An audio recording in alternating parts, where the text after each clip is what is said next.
I know that I hurt the ones that aren't the ones I love. Thought that I would find the answers drinking till my feet felt numb.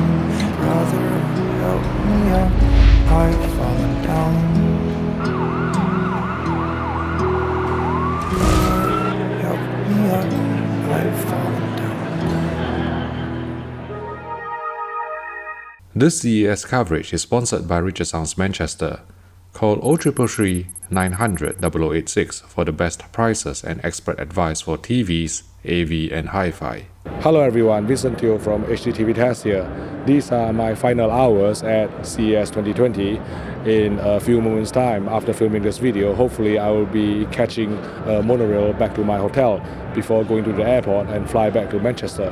But before I do that, I want to tell you about some of the televisions that impressed me at CES 2020 before picking the best TV that I've seen at the show this year. Now, the first display that impressed me was the Panasonic HZ2000 OLED TV. If you have actually watched my video review of the HZ2000, you will know that I was extremely impressed by that television. I think it is a top-tier television because of the custom professional panel, and HZ2000 will be using an updated version, which means that it will be capable of a higher peak brightness than conventional OLED, and it will also be able to clear up image retention and hopefully reduce the risk of screen burn better than other OLEDs on the market. This is because of a metal heatsink that is installed behind the television for cooling purposes, so it can dissipate the heat and therefore clear up image retention faster. But what Panasonic has done to improve upon the HZ2000, which is going to be quite an impossible task because the HZ2000 is so good, is by tackling bright room viewing, especially for HDR content. So Panasonic has implemented filmmaker mode with intelligent sensing and also Dolby Vision IQ on the HZ2000. Now, initially when I attended the demonstration put forth by Panasonic, I was skeptical because at heart I'm a video purist. I believe that artistic intent can only be enjoyed in a pitch black environment or near pitch black environment in a reference condition. But when I attended the demonstration put on by Panasonic, I was genuinely quite impressed because when the lights are switched on, the shadow detail is lifted and also the midtones are lifted to give that sort of brightness that is suitable for a brighter viewing environment, and the effect is quite subtle. It is not aggressive at all. It is not like some of the other ambient light solutions that we've seen to date. So I think it actually preserved the creative intent fairly well, and Panasonic has gone to the trouble of inviting two Hollywood studios into their labs and testing different lighting conditions using content that they are familiar with. So I think their efforts have paid off, and it's certainly something to look out for if you want to enjoy content in a brighter room without destroying the artistic intent too much and without much effort at all. So that was the first display, and the second TV that impressed me was Samsung's new flagship 8K QLED, which is the Q950TS. Now, the reason why this is so impressive is that it is a full array local dimming directly LED LCD television, but somehow Samsung engineers have managed to reduce the chassis depth to merely 15 millimeters, which is extremely impressive because it looks like a monolithic slab now. And initially I suspected that mini LED backlighting may be at play, but I asked Samsung directly whether this is mini LED, and they said no. So in my opinion, it is an engineering marvel. It is truly a work of art, and the display is really quite beautiful. Next, we move on to a true mini LED television, which is the Vidrian from TCL.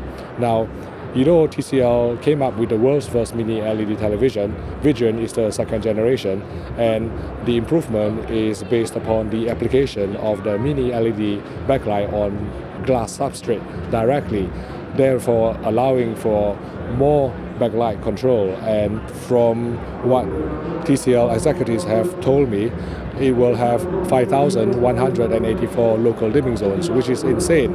And in conjunction with the high peak brightness that can be generated by mini LED backlight, and also the white color gamut afforded by quantum dot film, I think this is going to be a display to look out for, and it is not vaporware as well. It is not a phantom product.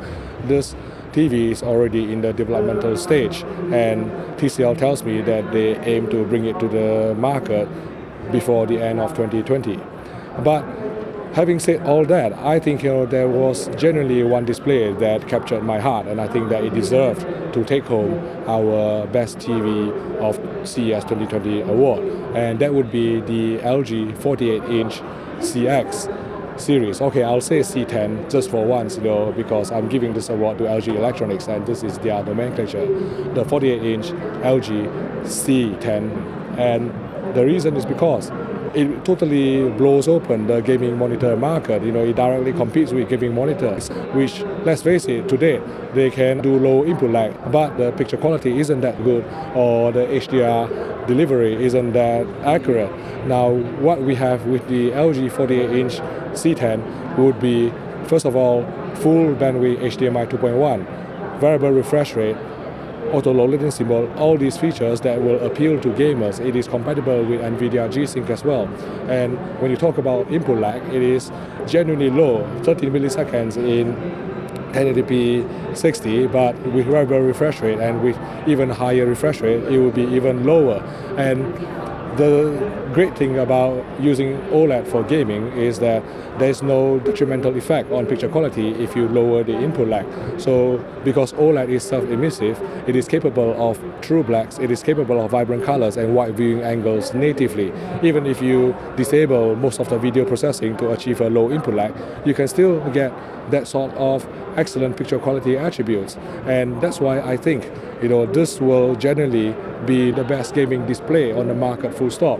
It truly is a game changer, and hopefully maybe they can bring in smaller sizes. But for now, 48-inch OLED will not only make many gamer enthusiasts very happy, they will also make some of you who crave for an OLED TV but don't have the space for a 55-inch model.